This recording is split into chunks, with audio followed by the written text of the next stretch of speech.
তোমার ছেলে ক্যামেরার মাঝে নাকি আমারে দেখছে। মা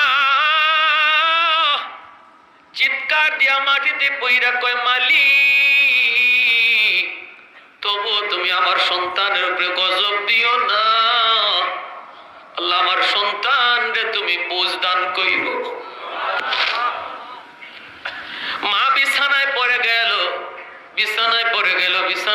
গেল, অসুস্থ হয়ে পড়ল। এইদিকে বাবা কুমিল্লা শহরে রিক্সা চালায়, স্ত্রীর জন্য ওষুধ নিয়ে যায়। কষ্ট করে করে সংসার চলছে, এক বেলা খায় আর এক বেলা খায় না। স্ত্রীর জন্য ওষুধ নিয়ে তার যেতে হয়। এইভাবে দিন চলছে। ভাইরা বন্ধুরা, এইদিকে যুবক গুলশান আজাদ মসজিদের পাশে বাসা নিয়ে থাকে। রমজান মাস, জুম্মার দিন, জুম্মার নামাজ পড়ার জন্য মসজিদে ঢুকল। এই মসজিদে জুম্মার নামাজ পড়ান যাত্রাবাড়ির হযরত মাহমুদুল হাসান দামাত বারকাতুহুম। আল্লাহ পাকের বহুত বড় একজন ওলি, বহুত বড় একজন বুজুর্গ। জুম্মার নামাজ পড়াইতেছেন, বয়ান করতেছেন। এই দিনে হুজুরের বয়ান ছিল বাপ মার কদর। আল্লাহর ওলিদের ভাঙ্গা ভাঙ্গা কথাগুলি দিলের ভিতরে বড় আসর করে রে যুবক। এজন্য আল্লাহ ওয়ালাদের সোহবতে বেশি বেশি যাবা, আল্লাহ দিল নরম করে দিবে। ওলি আল্লাহদের কাছে গেলে আল্লাহ দিল নরম করে দেয়। আলেমদের সাথে দুশমনি রাখলে আল্লাহ দিল শক্ত বানায় দেয়। আলেমদেরকে মহব্বত করলে আল্লাহ দিলটারে নরম রাখে। ঠিক কিনা জোরে কর।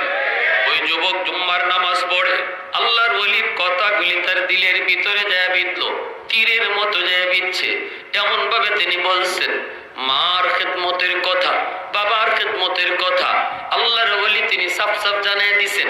বাপ মা যদি নারাজ থাকে, তোমার জীবনের নামাজে কোনো কাম হবে না, তোমার জীবনের হজ উমরায় কাম হবে না, লক্ষ টাকা দান করলেও কোনো কাম হবে না।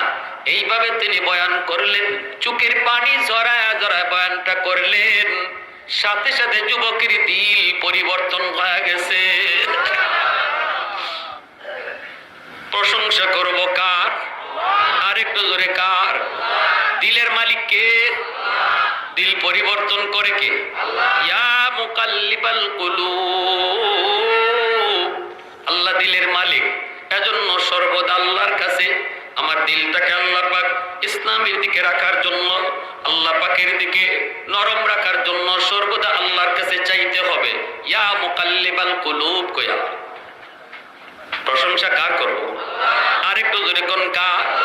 আলহামদুলিমান কাদ্দারা খাইরাও ওয়া খাবালা। আলহামদুলিমান কাদ্দারা খাইরাও ওয়া খাবালা ওয়া শুকরু লিমান সাওয়ারা হুসনাও ওয়া জামালা।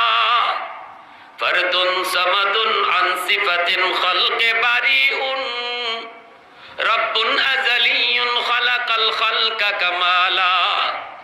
লা জিদ্দা ওয়ালা নিদ্দা ওয়ালা হাদ্দা লিমাওলা।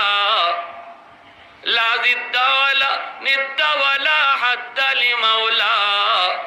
আল আনা কামা কানা ওয়া লাম ইয়ালকা যাওয়ালা। আল আনা কামা কানা ওয়া লাম ইয়ালকা যাওয়ালা।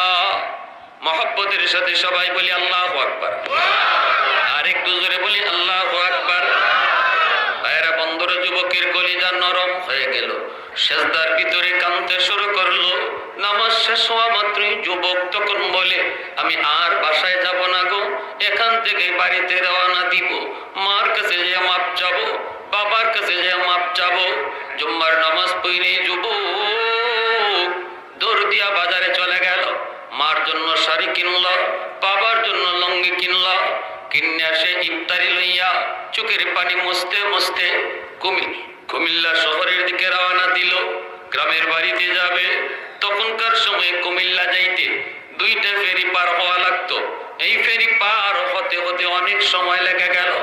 পৌঁছলো যখন কুমিল্লা শহরে, তখন দেখে তারাবির নামাজ শেষ। সবাই যার যার মতো করে ঘুমিয়ে পড়বে। যুবক শহরের ভিতরেই সে রিক্সা খুঁজতে লাগলো। মানুষেরা কয় এখন রিক্সা পাবা না, সবাই যার যার ঠিকানায় চলে গেছে। কিছুক্ষণ পর সেহরির টাইম, এজন্য এখন কেউ রিক্সা নিয়ে বের হবে না, তুমি যেতে পারবা না। যুবক কান্দের কই আমাকে যেতেই হবে, বলো না কোথায় গেলে পাবো। একজন মানুষ তখন কয় যুবক কি হয়েছে বল। যুবক কান্দের কই আমি গ্রামে যাব গো, আমার মা আমার বাবার সাথে বিয়াদবি করেছি, জানি না আমার মা আমার বাবা দুনিয়াতে আসেনি না নাই, কষ্ট পায় মা দুনিয়াতে আসেনি না নাই জানি না, আমাকে তাড়াতাড়ি গ্রামে যেতে যাও। একজন মানুষে কয় যুবক মনে হয় একটা বুড়া মানুষ তোমাকে রিক্সা নিয়ে টাকার কারণে যেতে পারে, কারণ আমি তারে দেখেছি রাতের বেলাও সে মাঝে মাঝে রিক্সা টানে, তার বড় টাকার প্রয়োজন। আমি জানি তার কোনো সন্তান নাই, গ্রামের বাড়িতে তার বিবি বিছানায় রে, প্রতিদিন নাকি তার জন্য ওষুধ নিয়ে যেতে হয়। মনে হয় বুড়া